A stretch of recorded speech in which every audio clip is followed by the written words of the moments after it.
শান্ত দুপুরে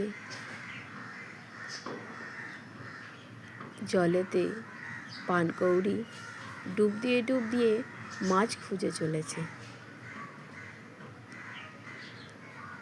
তারই চলাফেরাতে জলেতে জেগেছে স্পন্দন। সেই স্পন্দন ছড়িয়ে পড়েছে বহু বহু দূরে।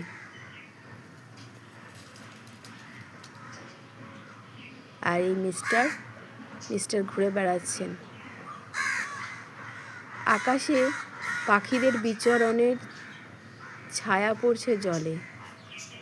আশেপাশের গাছগাছালি, ফুলেদের দল নিজেদের মধ্যে বলছে অনেক কথা। হাওয়াতে তাদের পাতাও দুলছে, সেই ছায়াও পড়ছে সেই পুকুরের জলে। এই সুন্দর একটা চিত্রপট তৈরি হয়েছে